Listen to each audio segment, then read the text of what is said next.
Social કોમ્યુનિટીમાં પણ હું ઘણું લોકોને સપોર્ટ કરું છું અને મિશન ગ્રીન વડોદરા અને જલ સ્વયં અને પર્યાવરણ સંરક્ષણ ગતિવિધિ RSSમાં પ્રમુખ છું સરદારનગર છત્રપતિ શિવાજી વિસ્તારમાં. ઘણા વડોદરામાં અમે પ્લાન્ટેશન કરીએ છીએ મિશન ગ્રીન વડોદરાના બેનર હેઠળ.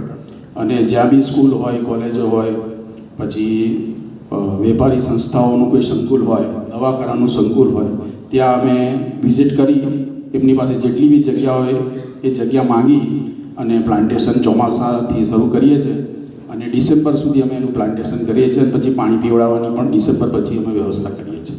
ત્યાં સુધી તો વરસાદનું પાણી અને શિયાળાનું ભેજના લીધે વૃક્ષોને પાણી મળતું રહે છે. આ રીતે લગભગ અમે વડોદરામાં 5 થી 6 જગ્યાએ સાઇટ કમ્પ્લીટ કરી છે. એમાં દરજીપુરા APMC માર્કેટ, દરજીપુરા ગૌશાળા, હનુમાનજી ટેમ્પલ, નવગ્રહી હનુમાનજી ટેમ્પલ, એમ ટોટલ અમે 2,000 થી 3,000 વૃક્ષોનું પ્લાન્ટેશન આ વર્ષે કર્યું છે અને આગળ પણ કરતા રહીશું. કોર્પોરેશન સાથે પણ વાતચીત કરીએ છીએ પણ જો એટલી સફળતા મળતી નથી. તો આ જ અમારી કામગીરી છે. અને જો એમાં અમારા મિશન ગ્રીન વડોદરામાં તમે તમારા એરિયામાં બી કોઈ એવી જગ્યા જાણતા હોય કે જે ખાલી પડી રહેલી હોય પણ આજુબાજુ દીવાલ હોવી જરૂરી છે, નહીં તો ટ્રી ગાર્ડનું એક હેડેક વધી જાય છે.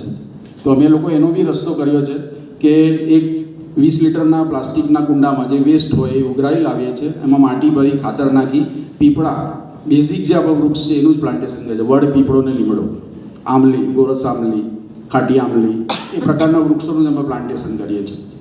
તો એ 20 લીટરના કુંડામાં અમે 12 થી 13 ફૂટનું વૃક્ષ મોટું કરીએ છીએ અને પછી એને જે તે યોગ્ય જગ્યાએ એને અમે પ્લાન્ટેશન કરીએ, જેથી શું ટ્રી ગાર્ડનું જે એક્સપેન્સ છે બચી જાય અને 20 કે 30 રૂપિયામાં જ આપણું ઓછા ખર્ચે આપણું પ્લાન્ટેશન શક્ય બને.